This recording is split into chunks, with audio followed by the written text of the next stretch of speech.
vascular anastomosis on a fake vessel. This is an artificial vessel. This is a 16 millimeter one, probably used for replacement of an aorta or an iliac vessel. Is that right? Yeah, it's a bit too big. Aorta.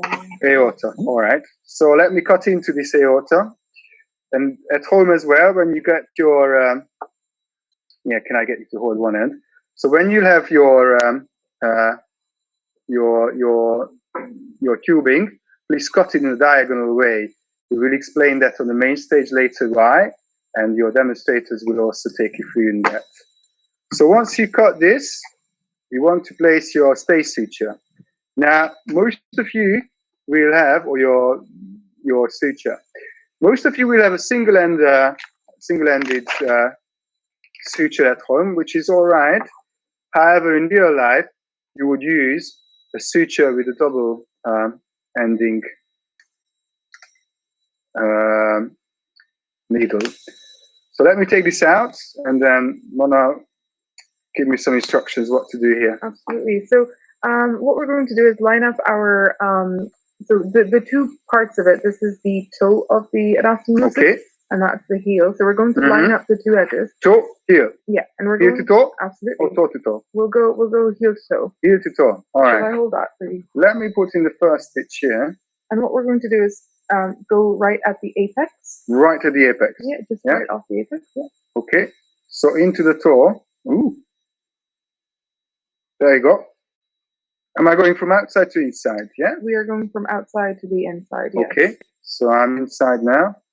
And I take forward. Can I get you to fix that? So sort of not pull it completely through, just some sort of halfway. Is that right? Yeah, that's correct. And the reason why we have a double-ended needle is because while we're doing our anastomosis, instead of putting in multiple stitches and sutures and knots, we're going to start off with one and then work our way across right around. And so we'll meet the other side.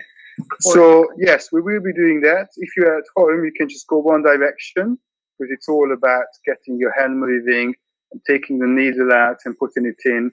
So don't worry about it if you just got a single suture, single needle.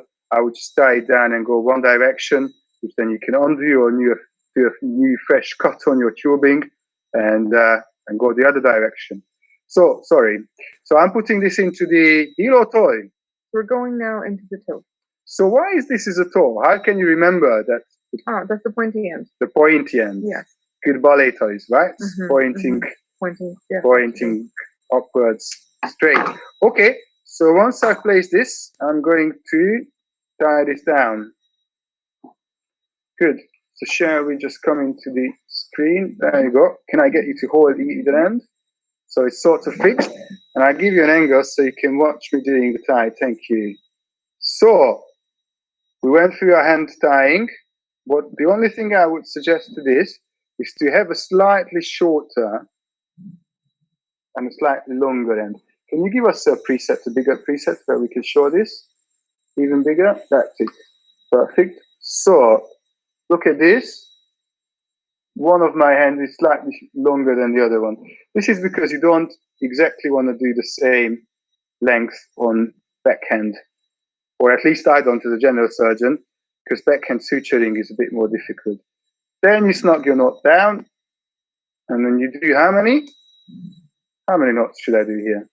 So we should try and have at least 6 knots before we start, yes. 4, 5, and 6.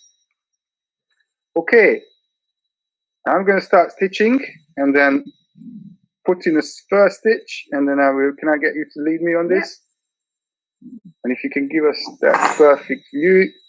So we're outside.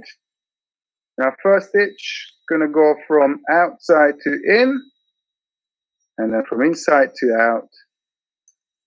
Okay. I'm taking a slight of big bites here, but that's all right for now. It's an aorta, and you don't want to take small bites of this. And then you repair one side. Can I get you to lead this? And then your demonstrator will take you through to the other side. So please go into your breakout rooms, but only if you registered. Is that right? Yes, that's correct.